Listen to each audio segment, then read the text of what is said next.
Welcome to This Explainer. Okay, today we're diving into one of the absolute most dramatic and honestly consequential events in European history. We're going to look at exactly how a crisis centuries ago shaped the nations of tomorrow. It's this wild story of how the violent collapse of a super-wealthy, kingless republic in the 17th century actually helped engineer the United States Constitution. We're talking immense wealth, absolute terror, and that eternal human struggle between liberty and security. Let's get right into it. So, what actually happens when a free republic is driven by pure fear? It's a profound question, right? And it sits right at the heart of our explainer today. We're going to examine a terrifying historical moment where a populace became so completely paralyzed by external threats that they just voluntarily handed over their hard-won freedom. It's a massive cautionary tale, and trust me, it echoes right down through the centuries. Section 1. The True Freedom, Wealth Without a King. Now, to really grasp this collapse, we first have to understand the incredible heights this society actually reached. Between 1650 and 1672, the Dutch Republic entered what's called its first stadtholderless period. Basically, 2 decades of pure republicanism. Instead of a king calling the shots, merchant families governed the towns. And right at the center of it all was Grand Pensionary Johann de Witt. Imagine this, a brilliant mathematician essentially running a global empire. He architected this whole system of merchant-led self-rule, completely proving that a nation could build world-changing wealth and the deepest capital markets of the age, all without a monarch sitting on a throne. Pretty amazing, right?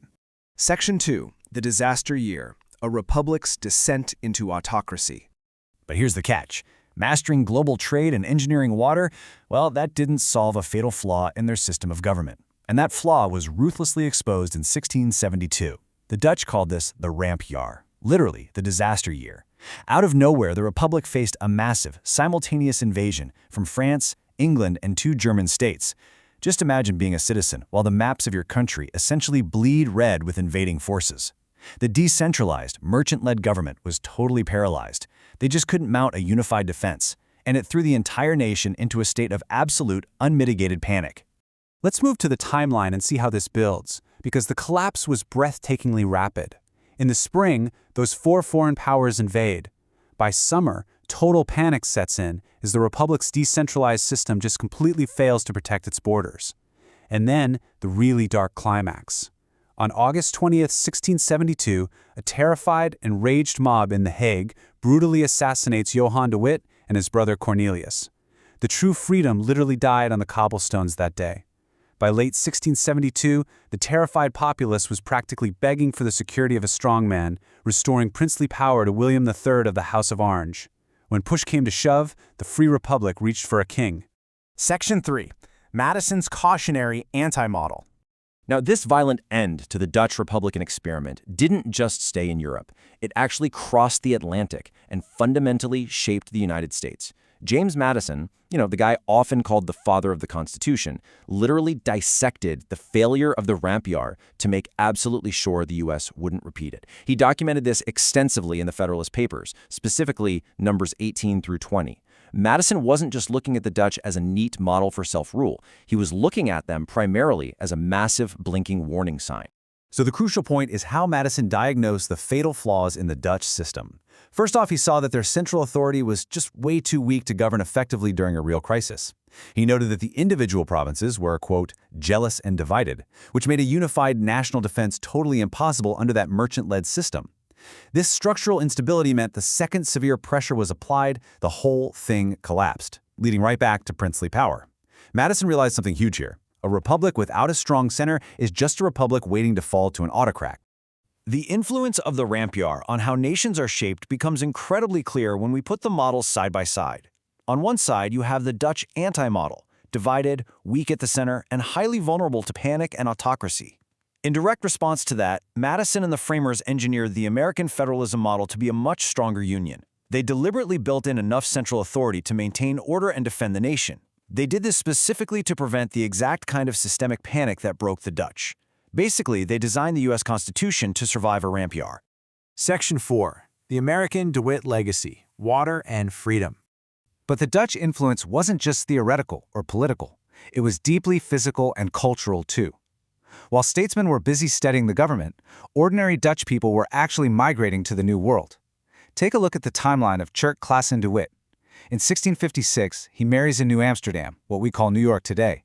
By 1660, he moves up the incredibly harsh Hudson frontier to farm in Kingston. And man, this was not an easy life. In 1663, he survives a devastating raid where his settlement is burned and his daughter is captured, though thankfully rescued later. And in 1667, he's actually jailed and beaten by English soldiers, literally just for celebrating Christmas the Dutch way. This guy was a capable, incredibly stubborn pioneer. Now, what's really interesting about this is the family lore Church brought with him. He carried a wax seal bearing the exact coat of arms of Grand Pensionary Johann de Witt, the very man assassinated during the Rompjaar. To this day, the American branch of the family fiercely believes they are direct descendants of the fallen leader. Now, historical records haven't exactly proven this link. Church actually came from the borderlands, not Johann's fancy aristocratic city. But honestly, the fact that this frontier farmer carried this specific seal across the ocean, it just shows how deeply the story of Dutch freedom resonated with the everyday people who lived it.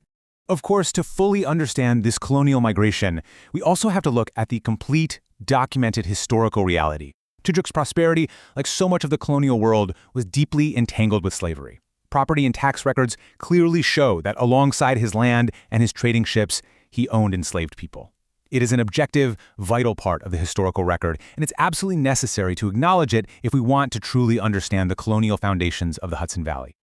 Alongside the complex realities of settling the frontier, these immigrants also brought over a cultural genius for engineering water. It's like a generational instinct.